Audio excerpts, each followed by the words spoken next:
Good morning. Well, I can feel that spirit. I can feel that energy flowing in this room. Can you? Can you feel it? What a joyous experience this is. We're in the third of a four-part series about talking about stories.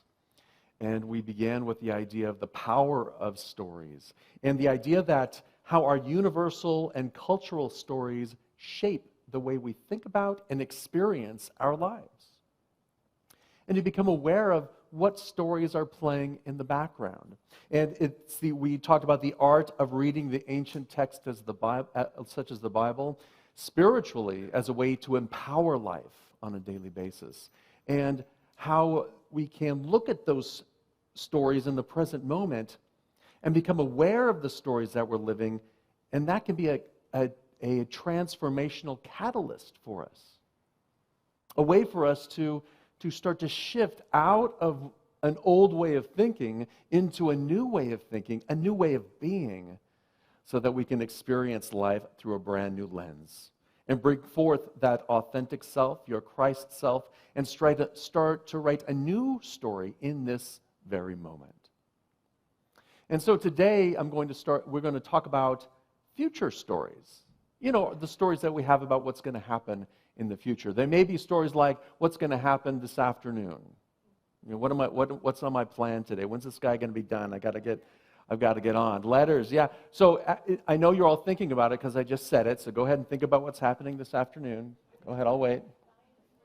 The 49ers, okay, that's what it was, not letters. Nobody's writing letters to anyone. We're going to be watching the 49ers, good for you.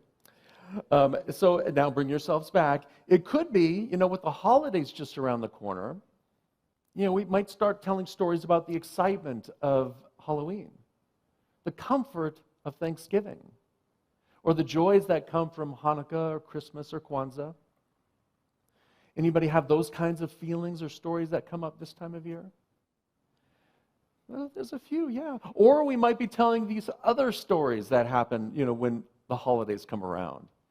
The increased traffic, the hectic schedules, the swamps at the stores and the malls, or that certain relative whom shall remain nameless, except for when we see them at the holidays. We have those kind of stories too. Can you sense a difference in how the stories make you feel when we're looking into the future? You might have other stories like dreams and goals.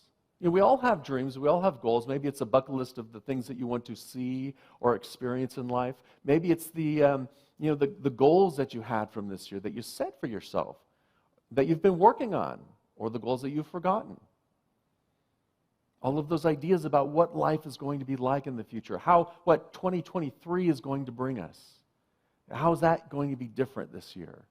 How am I going to change this year? What am I going to do? What goals, or maybe career goals or relationship goals? We had the Keys to the Kingdom class a few weeks ago ended, and there's a group within that class that is doing it all over again just to keep that idea going. What a great, that's why we have classes, is so you can learn them and then practice them over and over again so that they become real for you and they become part of your life. Well, today I want to give you an illustration of our future stories by telling you a story about the past. This is not Back to the Future. This is a different story. So back in 1845, anybody remember? No. Back in 1845, a young knight. Well, okay, Colin, you remember quite a bit what happened in 1849. Yeah, well, that's a great memory. See, for me, history, gone. My son, Ethan, excellent at history. He has a mind like a vault. He just remembers all kinds of things. Me, not so much. That's why I have to look it up. So in 1845, Myrtle Fillmore was born. Now, if you don't know, Myrtle Fillmore was one of the co-founders of the Unity Movement. And in 1845, she was born, and through her first 19 years, she was considered very frail. She grew up in a very strict religious home where they didn't believe in any entertainment. So she didn't really experience any of that. She was told that you have inherited this disease called tuberculosis. She was called an invalid throughout her life. Can you imagine growing up in that environment, being told that you're an invalid, being told that you have tuberculosis, being told that you're invalid? That's another way to look at it. And so somewhere along the line, when she turned 19, the tuberculosis was really bad. She was struggling with it tremendously. And you may not know this, but back in the 1800s, there was no cure for tuberculosis. There was nothing that they could do for it. In fact, the CDC says tuberculosis accounted for 25% of all deaths in the United States.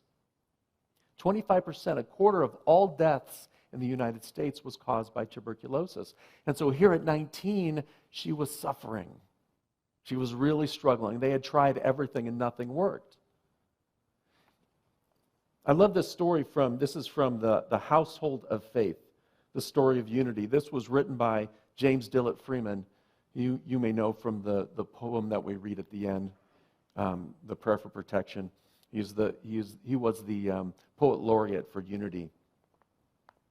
He talks about this event. Dr. E.B. Weeks was coming along. And he had been recommended by a friend who had been studying this new thought, as was called back then, and felt that Myrtle might get some help from it for her physical condition. They did not know much about the subject, but they had tried everything else that they knew about, and it had all failed. And they had reached the place where they were willing to try anything. Have you ever reached the place where you just give up? You let go, I'm willing to try everything. You let go of your thinking of, this is how I've got to solve this problem. This is the way it has to be. And we just say, okay, I let go. Another way to say that, okay, I let go, and I let God. They had reached that point of letting go and saying, well, I'm just open. And that's the crack through which Spirit begins to work within us.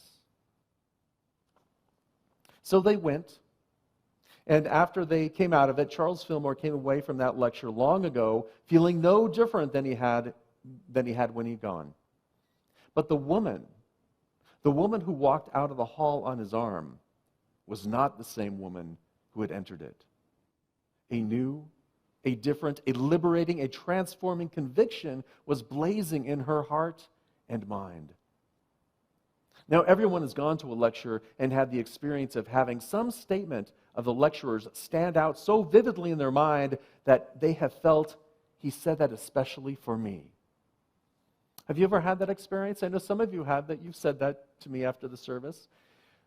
Sometimes you tell me what I said, and I realize I never said that, but that's okay. I'll still take credit for it. But we've all had that experience that we have been to something that's inspired us. Right? We've heard something. Maybe it was on Instagram. We saw the little reel, or we saw something that inspired us. Maybe we heard it in a lecture, or we've heard these words that just inspire us. We've all had that experience, right? Everybody have that experience at one point in time or another, that something has inspired you in your life? And then what did you do the next day? We went back to work. We went back to work and we forgot about it. Until we pulled that Instagram back up. Right? That inspiration that was within us was that flash of Spirit saying, hey, this is your next step. And yet, sometimes it's very hard for us to take that next step and to really own. And the reason it touched us so deeply is not because of the person on the stage, but because it touches something within you. It's that spark that's within you saying, this is the way I need to walk. And so that was the way Myrtle Fillmore felt that night. As she walked from the hall, one statement repeated itself over and over in her mind. I am a child of God, and therefore do not inherit sickness. I am a child of God, and therefore do not inherit sickness. I am a child of God, and therefore do not inherit sickness. Would you affirm that with me together? I am a child of God, and therefore do not inherit sickness. One more time. I am a child of God, and therefore do not inherit sickness. Now, that was the message that was running through her head. That was the idea, that was the spark that said, you know what? I am not this disease. It's not my identity. She grew up being told that that was who she was. She grew up being told that she was an invalid. She grew up, being kept from having any fun just to stay safe and stay healthy. And what did that do? It created more of the condition. In 1 hour, Myrtle Fillmore's whole outlook towards herself, her life, had been changed. Like a revelation, and surely it was. This simple and divine idea that she was a beloved child of God, and that God's will for her could only be perfect life and wholeness. She was a beloved child of God, and God's will for her could only be perfect life and wholeness, filled her mind and possessed her being. That one event, that one thought, transformed her consciousness and birthed this idea called unity. And it's why we're here today. It's from that one transformational thought. Now, in truth, she didn't just let that transformational thought sit. She just didn't say, hey, that was a good thought. But she applied that every day. It wasn't a miraculous healing. The TB didn't just disappear. In fact, it took 4 years of her meditating and affirming and forgiving herself, self-forgiveness, before her consciousness was changed. Does that anyone sound familiar? Like the fifth principle, the practical application of spiritual teachings? It doesn't become real for us. We can hear about it, but until we actually put it into work. And she put it into action for 4 years. And eventually her body responded. Now, she calls this her healing experience. And you can call it whatever you want, or look at it however you want. But this was the experience that she went through. And out of that came the idea of unity. Because the Fillmores were really searching around for what is this experience of God. They weren't happy with just sitting around and hearing the words about God. They weren't content with hearing everyone's description about what they did at church. They wanted to have a felt sense and experience of the divine. And that was the whole purpose. So their ministries were very different. Charles Fillmore's vision, his future thinking about unity, was this idea that we can create some education. We can create some structure around it. We can help people understand better what we're talking about. Help people understand what these stories are telling us. And then put into place practices that we can all use and do so that we can start to have that felt experience of God in our lives. That was Charles's vision, and that's what he started working down. Now, Myrtle's vision was much more feet on the street. And if you read or listen to Charles Fillmore at the time, very intellectual, can be very hard to read. I've read the book Prosperity, which was written during the Depression, over and over and over again. And I get different nuggets out of it. You really have to study it. And Myrtle Fillmore was just so much like, hey, this is what you need to do. Just do this. And so along the way, her ministry was really around the children, because she grew up having a tape being played over and over again, a tape of her own, of what people said of her, right? You are invalid, you're an invalid, you're a sickly child, you have tuberculosis. This is the tape that was running through her head. This is the history from which you came from. And what she realized is, what if we taught our kids to question that story, to create a new story in their life?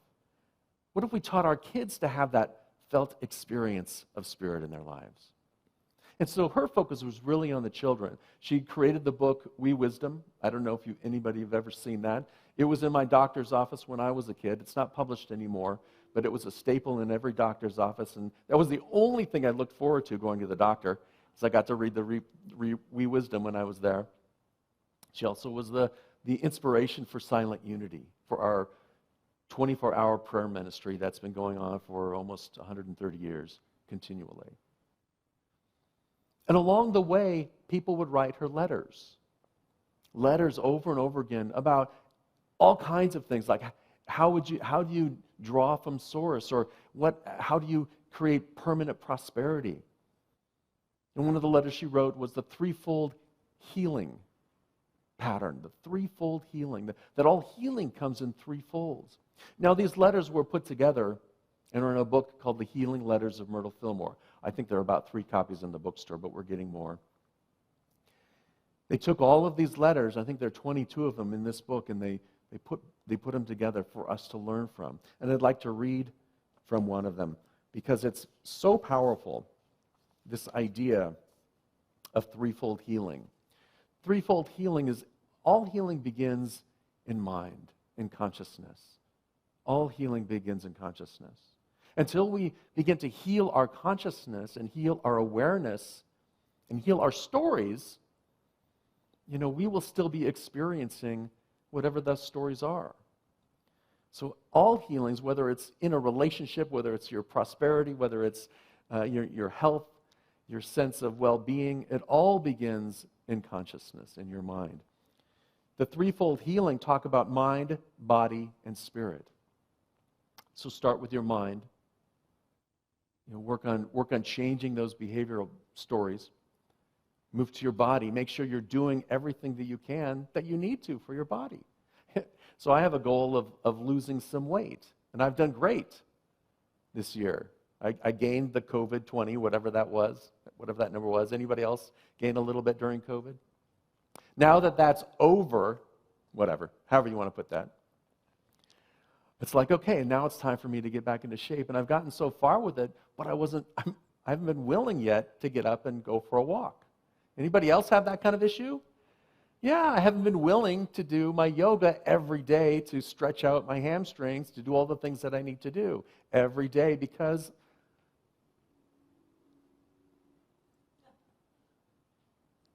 I'm a little cuckoo. Which I'm sure you all agree. But besides that, because in my consciousness, I haven't healed that. I haven't made that a priority. I haven't decided that that's what I need to do. I haven't decided that my body's worth it to go through this process, to really strengthen it and be more vital, do the things that I need to do. So healing begins with the awareness as well as the willingness to do it. And that's the body. And then the spirit is aligning ourselves with spirit, aligning ourselves in our thoughts, our words, and our actions with that one presence and one power. Being open and willing to just be, to let go and let God, to let go of the predict and control, model that we all live under. This is what life's going to be like. This is when he who shall not be named is going to come over. This is what it's going to be like. And I can't wait to go talk to my friend tomorrow about all the things that happened yesterday. That gossip is just, that's what our lives have become until we become aware, until we wake up and say, oh, this is what I'm thinking. How can I change that thinking in order to change my life? And am I willing to do the work? And can I align myself with Spirit? This is what she says in the healing words of Myrtle Fillmore. Daily, declare that your spiritual life and world, your mental life and world, your physical life and world are all unified, and that you are expressing harmoniously the ideas of the Christ mind, that authentic self, that higher self within you. You are expressing that on all 3 planes, mind, body, and spirit. One who strikes a balance between the study of the mental side and the manifestations and the living in this threefold beingness is truly blessed and prosperous. So it's not enough to just think about it. We must put it into our consciousness, into our awareness, so that we start being it. It's not enough to do the things like to go on the walk, but I need to change my beingness so I'm willing to enjoy it and to express it and to allow it to flow through me. It's not the doing that's important, it's the returning to the being of it. Let me first start being that expression of Spirit. Let me first start being and knowing and feeling that expression of Spirit in my life. And then from that, having that rich abundance flow through me, then I start doing from that experience. It's moving from predict and control to what they call the chaotic experience, right? The world is chaos. Has anybody ever noticed that?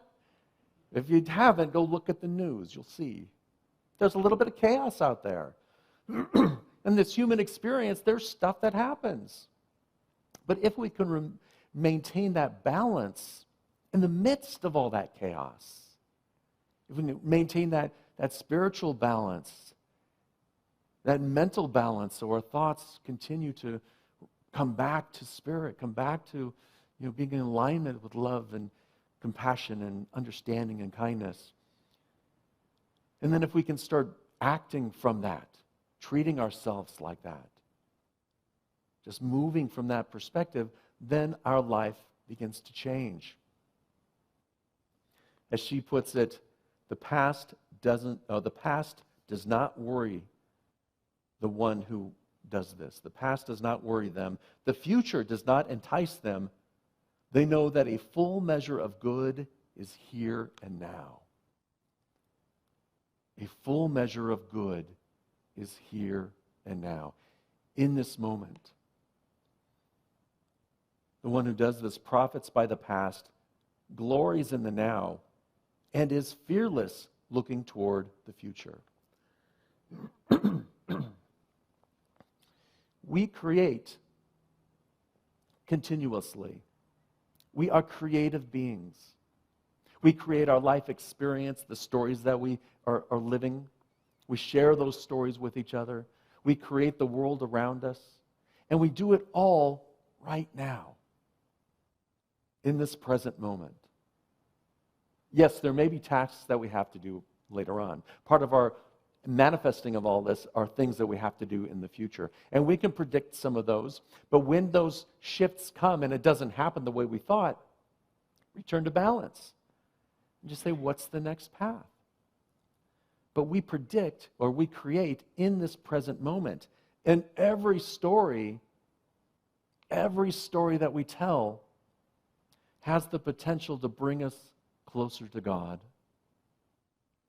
closer to that indwelling Spirit, that infinite flow of love that flows from within, that infinite flow of peace, that infinite flow of joy is always there, and our stories can bring us closer to that, to experience that more fully, or our stories begin to edge God out. Our stories begin to think, well, I'm not that. I'm invalid. I'm not worthy. I'm not willing. I just can't. Our stories push that aside. And another word for edge God out is ego. So our ego begins to have all of these worries. Our shadow self, our shadow ego comes out. Even our pompous ego. Anybody? Don't raise your hand. Anybody have a pompous ego? There, I'll claim it. Of course, we all have those times when we feel like we're on top of the world. Nothing wrong with that, as long as we know that the world is Spirit. And I'm here to serve Spirit. Instead of edging God out, I'm here to be in the flow of that abundance.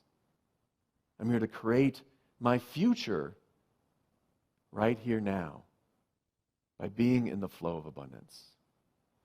And that was the great lesson that Myrtle Fillmore brought. Whatever healing that you want to do in the future, whatever experience that you want to create in the future, begins here and is always operating here and now.